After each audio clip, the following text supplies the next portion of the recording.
Hi guys, मेरा नाम है साहिल खन्ना और आज की वीडियो शुरू करते हैं। सबसे पहले भाई हैप्पी न्यू ईयर। ये साल की पहली वीडियो है। थैंक्स फॉर सपोर्टिंग अस पूरे साल भर। बहुत मजा आया आपके साथ में। बहुत कुछ मेरे को पर्सनल लेवल पे सीखने को मिला। मैं जब भी न्यूज़ बनाता हूँ तो न्यूज़ बनाने में मुझे खुद बहुत सारी लर्निंग मिलती है। फिर मैं आपके कमेंट सेक्शन में पढ़ता हूँ तो वहां से भी लर्निंग मिलती है। Thanks for supporting us. बाकी पिछले साल मैंने जो भी सीखा ना, वो सारी की सारी चीजें मैंने साहिल खन्ना वाले चैनल पे एक वीडियो डाली है, वहां पर डाल दिया है। बेसिक लर्निंग्स है मेरे पिछले साल की। आगे हम फ्यूचर में क्या प्लान कर रहे हैं आप उसको देख सकते हैं। पिन कमेंट में मैंने वो दे दिया है, डिस्क्रिप्शन में भी डाल देता हूँ उसको। बाकी अगर आप हमारा डिजिटल मार्केटिंग का कोर्स लेना चाहते हैं तो न्यू ईयर सेल हमने स्टार्ट कर दी है। सिर्फ 2-3 दिन के लिए ही रहने वाली है और ये बिगेस्ट सेल है। इतना बड़ा डिस्काउंट हमने कभी भी अपने सोलोप्रेन्योर कोर्स के ऊपर नहीं दिया है। इनफैक्ट मैं कहूँगा इतना बड़ा डिस्काउंट शायद हमने कभी भी नहीं दिया है पहले। तो नीचे लिंक दे दिया है मैंने, जाके आप लैंडिंग पेज चेक कर सकते हो। कूपन कोड भी आपके लिए स्पेशल जनरेट कर दिया है, जहां पर आप साल का सबसे बड़ा डिस्काउंट ले सकते हैं। Again happy new year. चलो अब न्यूज पे आते हैं। सबसे पहली न्यूज है फिजिक्स वाला की। तो $5 बिलियन का वो आईपीओ निकाल सकते हैं, कहा जा रहा है आने वाले 4 से 6 महीने के अंदर आईपीओ आ जाएगा। $500 मिलियन ये रेस करेंगे। अब कैसा होने वाला है, क्या ऑफर फॉर सेल होने वाला है या फिर फ्रेश इशू होने वाला है, वो देखने वाली बात होगी। मेरे हिसाब से $500 मिलियन का वो शायद ऑफर फॉर सेल होगा। जो अभी रिसेंटली ही पैसा रेस किया है उन्होंने बहुत सारे इन्वेस्टर से। सितंबर की बात करके चले $210 मिलियन उन्होंने रेस करा था, जिसकी वजह से उनकी वैल्यूएशन ऑलमोस्ट डबल होती हुई दिखाई दी थी। और अगर आईपीओ की बात करके चले तो भाई आईपीओ तक आते आते फिर से डबल होती हुई दिखाई देगी। तो ये वैल्यूएशन बढ़ती हुई दिखाई दे रही है। इसका सबसे बड़ा फायदा मेरे हिसाब से इन्वेस्टर्स को मिलने वाला है। अलग पांडे भी शायद थोड़ा सा शेयर ले लेंगे, बट मुझे ऐसा लगता है कि इन्वेस्टर्स को अच्छा रिटर्न देखने को मिलेगा। बाकी आरबीआई ने ना कुछ चीजें बताई है जिसके हिसाब से दिखाई दे रहा है इकोनॉमी इज नॉट गुड, थोड़े बैंकिंग क्राइसिस आ सकते हैं।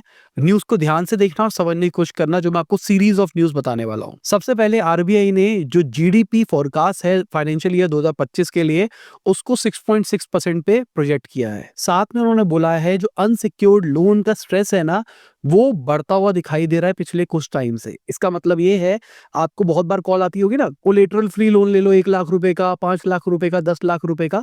ऑल्दो वहां पर आपसे इंटरेस्ट रेट चार्ज ज्यादा किया जाता है, बट बहुत सारे लोग वहां पर डिफॉल्ट कर रहे हैं। चाहे हम क्रेडिट कार्ड की बात करके चले, एजुकेशन लोन की बात करके चले, यहाँ पर जो बैड लोन रेशियोज है ना, वो 2.2%, 2.7% है।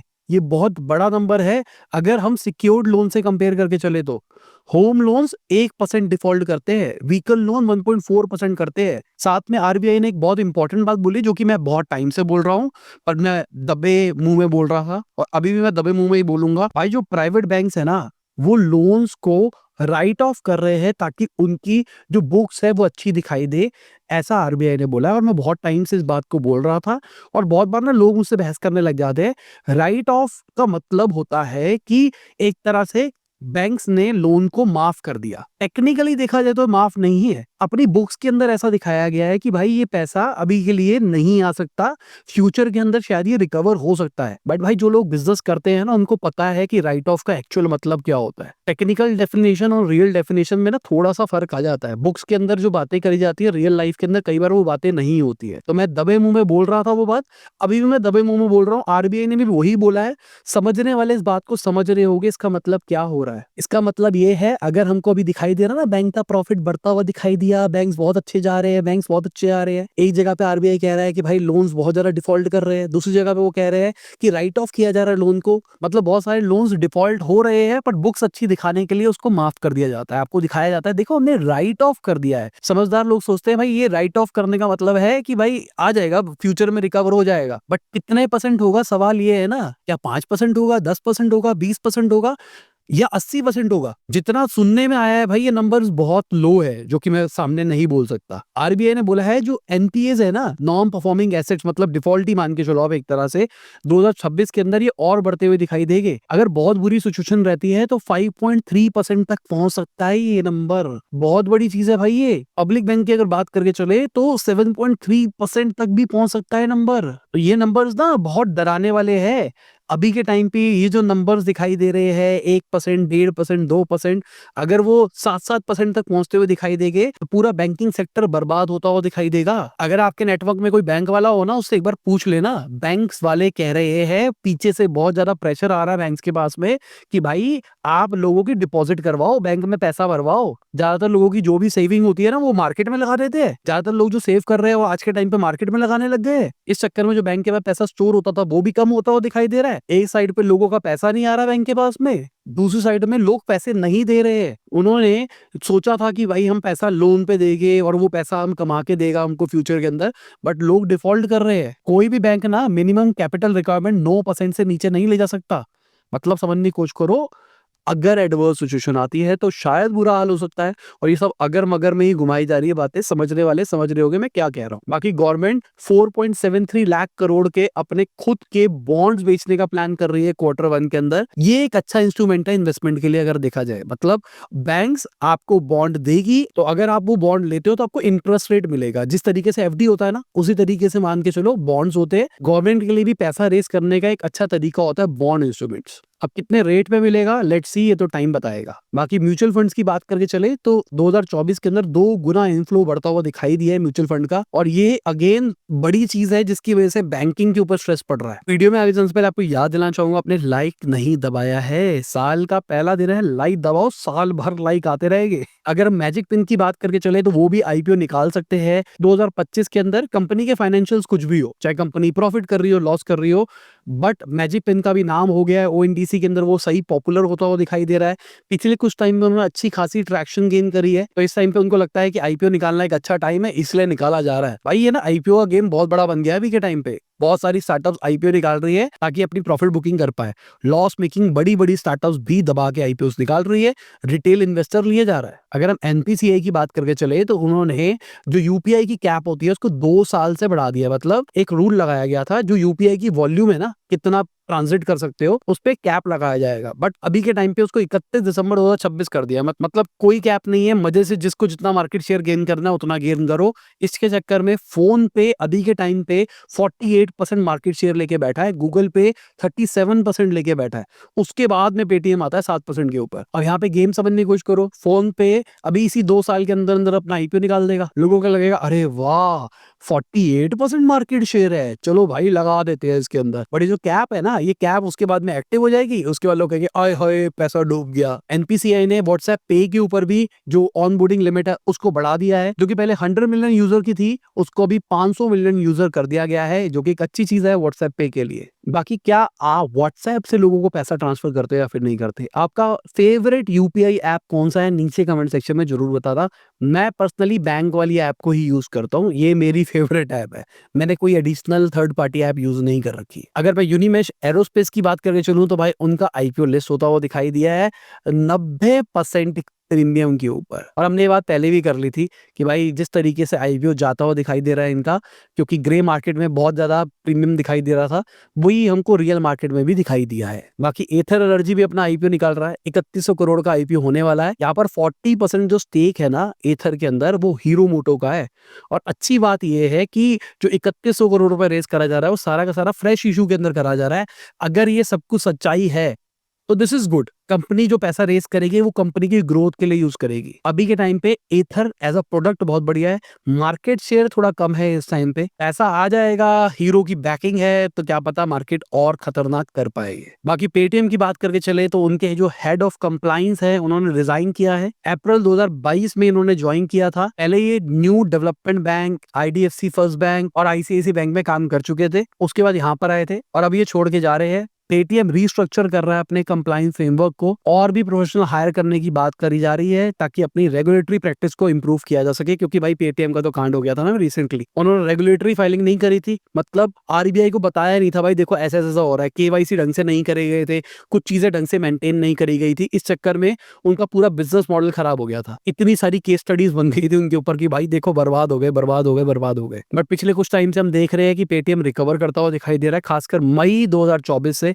204% इंक्रीज आया है। अगर हम ईज माई ट्रिप की बात करके चले तो उनके सीईओ निशान पिट्टी ने रिजाइन कर दिया है, साथ में उन्होंने कंप्लीटली एग्जिट भी कर दिया कंपनी से, और ये खबर आते ही शेयर प्राइस दबा के गिरे हैं। आप समझने की कोशिश करो, कंपनी के जो फाउंडिंग मेंबर्स होते हैं, जो प्रोमोटर्स होते हैं, वो अगर कंपनी छोड़ के जा रहे हैं, ये एक हेल्दी साइन नहीं देखा जाता है। देखो ईज माई ट्रिप में है क्या, 3 भाई है, तीनों भाइयों ने मिलकर कंपनी शुरू करी थी। एक भाई अब कंप्लीटली एग्जिट कर रहा है, बाकी भाई तो अभी बैठे हैं। जैसे प्रशांत पिट्टी की बात करके चले तो उनके पास में 10.29% है। रिकान पिट्टी की बात करके चले तो 25.88% है उनके पास में। निशान पिट्टी ने एग्जिट किया है। अभी रिसेंटली हमने देखा था ना, उन्होंने सितंबर के अंदर 14% अपने शेयर्स बेचे थे, और अभी जो बचे हुए 14% शेयर्स है वो उसको भी बेच देंगे। ठीक है भाई, अभी इस टाइम पे मार्केट बहुत अच्छी है, निकाल लो। बोलना नहीं चाहिए ये वाली चीजें। देखो मैं कोई एडवाइस नहीं दे रहा हूँ आपको, मैं कोई फाइनेंशियल एक्सपर्ट नहीं हूँ, बट मैं थोड़ा बिजनेस लॉजिक से आपको समझाने की कोशिश कर रहा हूँ, समझने वाले समझ रहे होंगे। बाकी अडानी ग्रुप की बात करके चले तो एफएमसीजी बिजनेस से वो कंप्लीटली एग्जिट हो गए हैं। इसका मतलब ये है फॉर्च्यून अब कुछ अडानी का नहीं रहेगा। अडानी और विलमार का एक कोलैबोरेशन था, अडानी विलमार के नाम से, जहां पर आपको बहुत सारा एफएमसीजी प्रोडक्ट दिखता था। यहाँ पर 31% शेयर, जिसमें से 44% शेयर अडानी ग्रुप ओन करता था, वो विलमार ग्रुप खरीद रहा है, जिसकी वजह से विलमार ग्रुप की जो होल्डिंग है वो 75% तक पहुंच जाएगी। अभी क्यों किया जा रहा है, कोई बंदा कॉमन सेंस लगा सकता है कि अभी अडानी ग्रुप को पैसे की बहुत ज्यादा रिक्वायरमेंट है। उनको लग रहा है कि भाई विलमार से जितना निकाल सकते हो अब निकालो, खत्म करो एफएमसीजी, क्योंकि बहुत बड़ी बड़ी अपॉर्चुनिटीज आगे खड़ी है। एफएमसीजी पिछले कुछ टाइम में ना हमको बहुत खतरनाक ग्रो होता हुआ दिखाई नहीं दे रहा है, एकदम थोड़ा फ्लैट ही रह रहा है पूरा पूरा बिजनेस। बट अडानी के जो बाकी बिजनेस है ना, चाहे हम पोर्ट की बात करके चले या रेन्यूएबल एनर्जी की बात करके चले, तो उनको लग रहा है वहां के लिए कैपिटल चाहिए। और जिस तरीके से अडानी ग्रुप का कांट चल रहा है पिछले कुछ टाइम से, कोई ना कोई नेगेटिव खबर उनके लिए आती रहती है, तो इस चक्कर में उनकी ग्रोथ प्लान खराब हो जाते हैं, क्योंकि मार्केट से पैसा रेस करना होता है तो फिर नेगेटिव चीजें आने लग जाती है।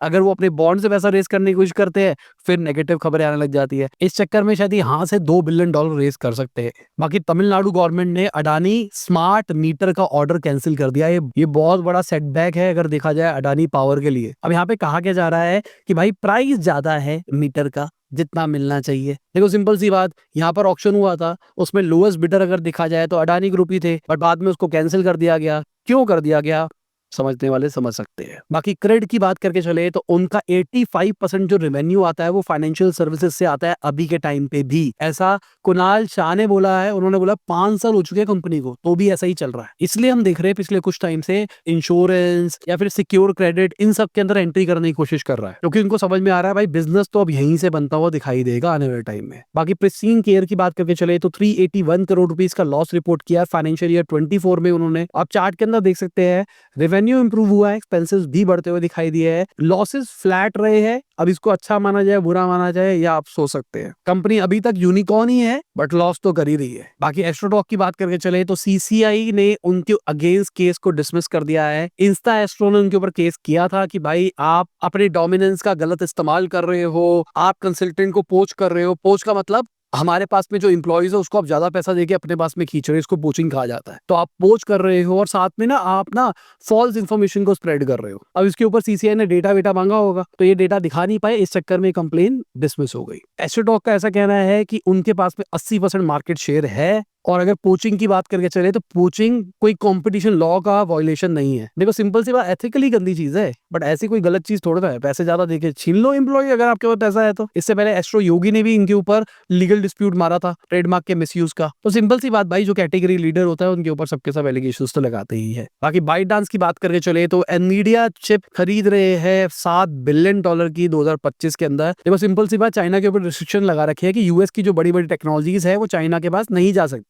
अब यहाँ पे एक लूप होल यूज करा जा रहा है कि भाई किसी और रीजन के अंदर डेटा सेंटर बना देंगे, वहां पे चिप मंगा लेंगे और वहां से काम कर लेंगे। तो भाई बाइटडांस की तो चांदी चांदी होती हुई दिखाई दे रही है। ऑल्दो जो टिकटॉक है वो बैन हो सकता है यूएस के अंदर, बट डोनाल्ड ट्रम्प कहीं ना कहीं उसका सपोर्ट कर रहे हैं। तो बाइटडांस के एक सपोर्ट के अंदर ही आ गए हैं डोनाल्ड ट्रम्प, जो कि यूएस के प्रेसिडेंट हो गए। मुझे लगता नहीं कि अब कोई नुकसान होने वाला है बाइटडांस को। एक जमाना था जब डोनाल्ड ट्रम्प टिकटॉक के एकदम अगेंस्ट थे। उनका कहना था कि भाई यूएस एंटिटी को बेचो, ऐसा करो वैसा करो, बट उनके इलेक्शन के अंदर टिकटॉक ने साथ दिया, इसलिए वो उसका साथ दे रहे हैं। अगर हम वीवो की बात करके चले तो 2025 के अंदर वो अपने मिक्स रियलिटी हेडसेट निकाल सकते हैं। जिस तरीके से अभी मेटा ने अपना खुद का मेटा क्वेस्ट निकाला था या फिर एप्पल वालों ने निकाला है, उसी तरीके का वीवो निकाल रहा है। लेट्स सी किस प्राइस पे जाता है, कैसा होता है, क्योंकि ये गेम बहुत अजीब है। क्योंकि यहाँ पे अभी क्या है, आप सिर्फ फन के लिए प्रोडक्ट निकाल रहे हो, लॉस में निकालोगे प्रोडक्ट। अभी आप एक्सपेक्ट नहीं कर सकते कि लोग आपके डिवाइसेस को हर जगह यूज करेंगे। मेरे पास मेटा क्वेस्ट पड़ा है, पता नहीं कब से बंद पड़ा है। जब कोई घर पे आता है तो बस खोलता हूँ, चार्ज पे लगाता हूँ, ऑन करता हूँ, तब तक रिश्तेदार चले जाते हैं। फिर उसके बाद फिर उसको पैक करके रख देता हूँ। फिर उसके बाद जब वो